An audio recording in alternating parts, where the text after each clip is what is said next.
Hello, everyone, and welcome back to Mr. English Channel, where learning English is easy and fun. I'm Emily. And I'm Paul. Hello, Emily. How are you today? I'm doing great, Paul. The sun is shining, and I have my cup of tea. It's a good day. How about you? I'm fantastic. I'm really excited for our topic today. It's a big one. It is. But before we start, everyone, please remember to give this episode a like. Yes, click that little thumbs up button. And if you are new, welcome. Please subscribe to our channel and share it with your friends. It helps us a lot. Yes, it does. Okay, are you ready, Paul? I am so ready. What are we talking about today? Today, we are talking about a big challenge for many English learners. We are talking about how to stop translating in your head. Ah, yes, translating. I remember this. You hear something in English. Yes, and then your brain goes, wait, what is that in my language? Exactly. You think about it in your language, and then you try to find the English words to answer. It's a lot of work for your brain. It's like a 3-step process. English to your language, then your language back to English. Whew, I'm tired just thinking about it. Me too. And what is the problem with that? Why is it a challenge? Well, the biggest problem is that it's very, very slow. Oh, yes, very slow. While you were thinking and translating, the conversation is moving on. Exactly. Someone asks you, how are you? And you are busy translating, and they are already talking about something else. Right. It makes conversations difficult. You feel like you are always one step behind. That's a perfect way to say it. And another problem is that sometimes words are not the same. What do you mean? Well, one word in English might have many meanings, or one word in your language might not have a perfect word in English. Ah, I see. So if you translate word for word, it can sound strange. Very strange. And sometimes it's just incorrect. So translating in our heads is slow, and it can cause mistakes. Yes, exactly. The goal is to think in English, to make a direct connection. A direct connection. I like the sound of that. Like a direct road from your brain to your mouth, all in English. That's the one. No little detours to another language. Okay, so this is a big problem, but we are here to help. We have solutions, right? Of course we do. We have some simple, easy tips to help everyone start thinking in English. Fantastic. I'm ready for tip number 1. What is it? Tip number 1 is to start small. Very, very small. Start with single words. Single words. Okay.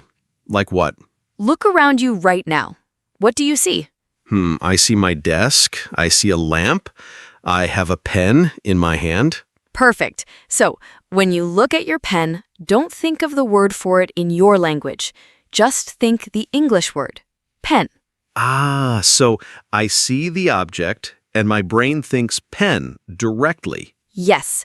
See the object, think the English word. Look at your door, think door. Look at the window, think window. I get it. It's like you are labeling the world around you in English. What a great way to put it. Yes, you are your own English labeling machine.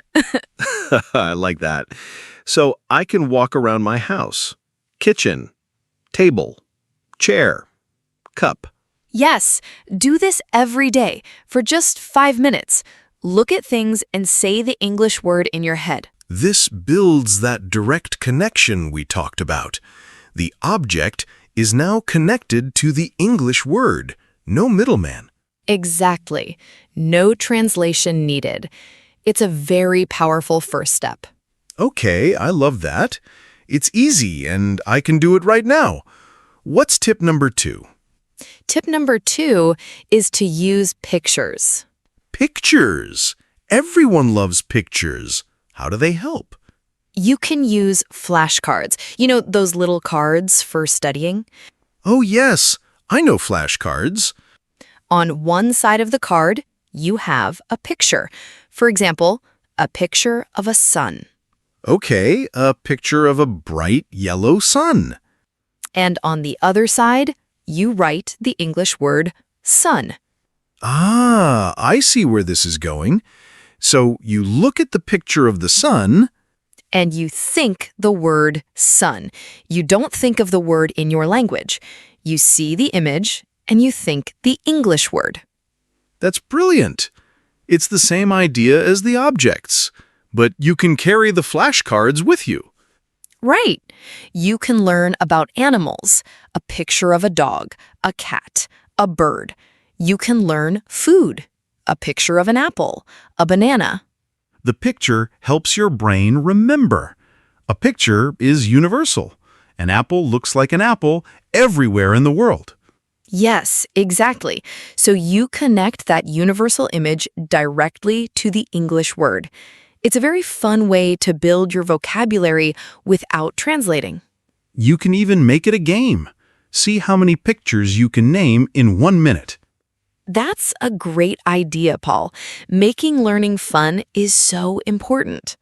Okay, so we have naming objects and using pictures. These are for single words. What about sentences? Sentences are harder. They are. So we start with very, very simple sentences. That's tip number 3. Simple sentences. How simple? Think about how you feel. Are you happy? I am very happy right now. Great. So you feel this emotion, this happiness, and you think the English sentence, I am happy. So I connect my feeling directly to the English phrase.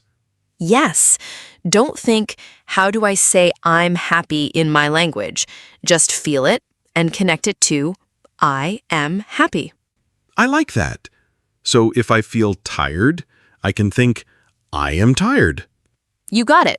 Or, I am hungry. When your stomach makes a noise, think, I am hungry. My stomach makes a lot of noise. This is good practice for me. Me too. And you can do this for simple actions. Actions? Like what? When you drink a glass of water, think to yourself, I drink water. As I'm doing it? Yes, at that exact moment. You are lifting the glass, you are drinking, and in your head, the English sentence is, I drink water. Wow. That's like a little narration of my life. In English. It is. When you open a door, think, I open the door. When you sit down, think, I sit down. This makes so much sense. You are connecting the action to the English phrase. Again, no translation. You see the pattern, right? It's all about creating those direct links in your brain. I do.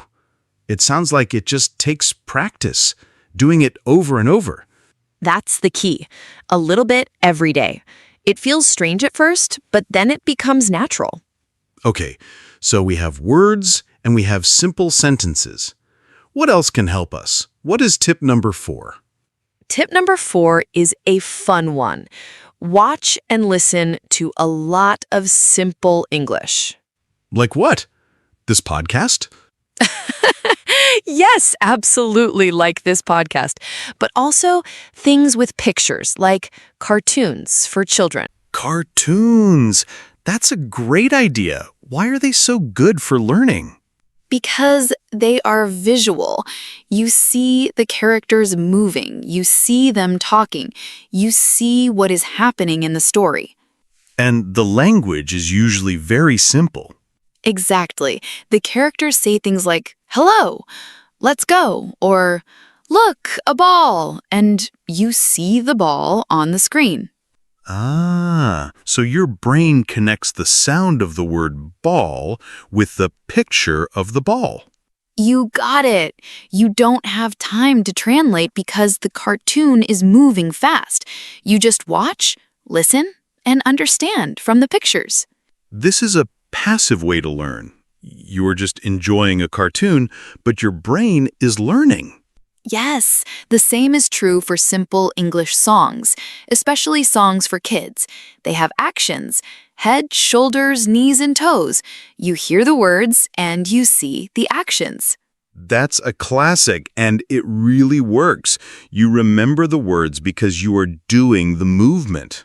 So, find a simple cartoon you like or some fun children's songs.